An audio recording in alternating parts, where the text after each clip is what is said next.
Assalamualaikum warahmatullahi wabarakatuh. Pada video kali ini kita akan membahas materi mengenai asam, basa, dan garam.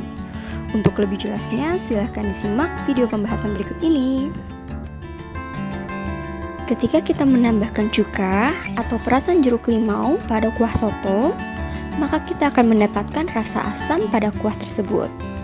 Selain itu, rasa asam juga dapat kita peroleh dari buah jeruk yang mengandung asam sitrat. Rasa asam tersebut merupakan sifat dari suatu larutan. Selain asam, larutan juga mempunyai sifat lain, yaitu basa dan garam. Sifat larutan yang pertama yaitu asam. Asam adalah zat yang melepaskan ion H+ dalam pelarut air. Jadi, pembawa sifat asam adalah ion H+. Asam memiliki sifat antara lain yang pertama mempunyai rasa masam, yang kedua bersifat korosif atau mudah berkarat, yang ketiga mengubah lakmus biru menjadi merah, dan yang keempat pH larutan asam kurang dari 7. Sifat larutan yang kedua yaitu basa. Basa adalah zat yang melepaskan ion OH- dalam pelarut air. Jadi, pembawa sifat basa adalah ion OH-. Basa memiliki sifat antara lain yang pertama mempunyai rasa pahit, yang kedua terasa licin dan dapat merusak kulit, yang ketiga mengubah lakmus merah menjadi biru, dan yang keempat pH larutan basah lebih dari 7. Sifat larutan yang ketiga yaitu garam. Garam adalah hasil reaksi antara asam dan basa. Reaksi asam dan basa disebut juga sebagai reaksi penetralan. Berdasarkan sifatnya, garam dibedakan menjadi 3, yaitu 1. Garam normal, yang bersifat netral dengan pH sama dengan 7. 2. Garam asam yang bersifat asam dengan pH kurang dari 7. Dan ketiga, garam basa yang bersifat basa dengan pH lebih dari 7. pH.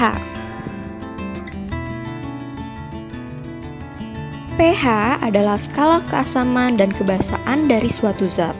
Semakin besar nilai pH, maka semakin basa zat tersebut.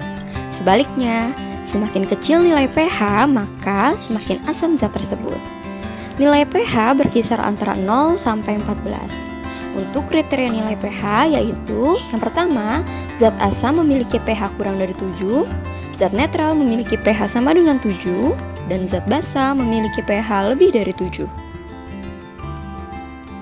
Indikator asam dan basa. Salah satu cara untuk membedakan antara asam dan basa adalah dengan menggunakan indikator. Indikator adalah suatu senyawa yang menunjukkan perubahan warna apabila bereaksi dengan asam atau basa. Indikator dibedakan menjadi 2. Yang pertama ada indikator alami dan yang kedua ada indikator buatan. Indikator alami.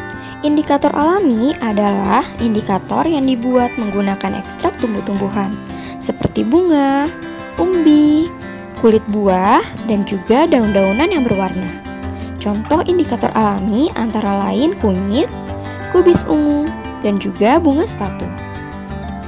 Sedangkan indikator buatan adalah indikator yang dibuat di laboratorium menggunakan alat dan bahan kimiawi.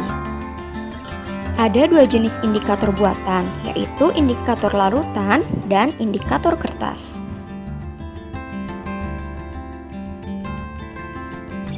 Contoh indikator larutan yang pertama adalah phenolphthalein. Pada larutan yang bersifat asam dan netral, maka akan tetap berwarna bening. Sedangkan untuk larutan yang bersifat basa akan berubah menjadi warna merah. Contoh indikator larutan yang kedua yaitu metil merah. Jika bersifat asam, maka larutan akan berwarna merah. Sedangkan jika bersifat basa dan netral, maka larutan akan berwarna kuning. Sedangkan untuk indikator kertas digunakan kertas lakmus merah dan kertas lakmus biru. Untuk sifat larutan yang bersifat asam, maka akan mengubah lakmus biru menjadi merah. Lalu untuk sifat larutan basa akan mengubah lakmus merah menjadi lakmus biru. Sedangkan untuk larutan yang bersifat netral tidak akan terjadi perubahan warna. Sekian video mengenai asam, basa, dan garam. Sampai bertemu di video pembelajaran selanjutnya. Wassalamualaikum.